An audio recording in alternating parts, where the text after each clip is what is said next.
नमस्कार मित्रों, आप देख रहे हैं हिंदी प्रभा यूट्यूब चैनल और मैं हूं हेमशंकर जोशी। आपके सामने उपस्थित हूं व्यंजन संधि के बारे में जानकारी देने के लिए। साथियों, हमने अब तक स्वर संधि और उसके विभिन्न प्रकार पढ़ लिए, उनके उदाहरण समझ लिए। अब हम समझते हैं कि व्यंजन संधि किसे कहते हैं। यहाँ परिभाषा लिखी हुई है, व्यंजन के साथ स्वर या व्यंजन के मेल से होने वाली संधि व्यंजन संधि कहलाती है। आप इस परिभाषा को पहले तो अच्छी तरह समझिए। परिभाषा क्या कहती है कि व्यंजन के पश्चात व्यंजन के साथ स्वर या व्यंजन का मेल। इसका मतलब हुआ कि प्रथम शब्द की अंतिम ध्वनि सदैव व्यंजन होगी और द्वितीय शब्द की प्रथम ध्वनि वह स्वर भी हो सकती है और व्यंजन भी हो सकती है। तब व्यंजन के साथ व्यंजन या व्यंजन के साथ स्वर का मेल होगा, तो उस प्रकार की संधि व्यंजन संधि कहलाती है। इसका मतलब यह है कि यहाँ पर ये जो है ये व्यंजन होना चाहिए। अब आप समझिए कि स्वर और व्यंजन होने में अंतर क्या है। अगर शब्द की ध्वनि को हलंत किया गया है, इसका मतलब यह है कि यहाँ पर स्वर नहीं है। इधर स्वर हो सकता है, यहाँ स्वर नहीं होना चाहिए।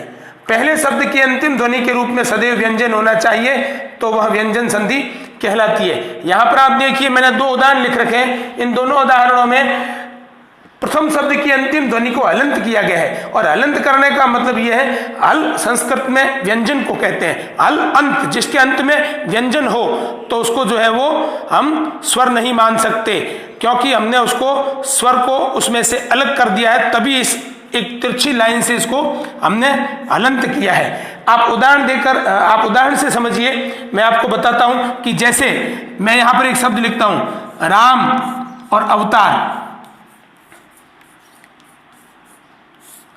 यहां पर आप देखिए दोनों तरफ स्वर है। ये म व्यंजन नहीं है। इस म के अंत में जो ध्वनि है वो अ की ध्वनि है। यही आपको समझना है।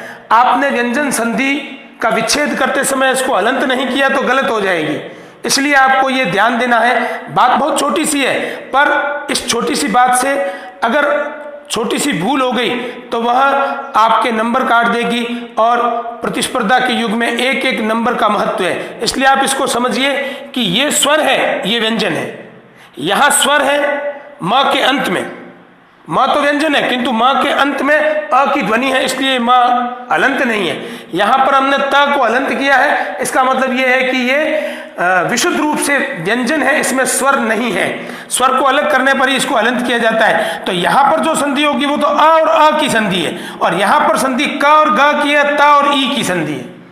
यही बात आपको समझनी है कि यहाँ अ और ई की नहीं है, यहाँ त और ई की संधि है। यहाँ क और ग की संधि है, यहाँ अ और ग की संधि नहीं है, क्योंकि इसमें अ है ही नहीं, इसमें अ नहीं है।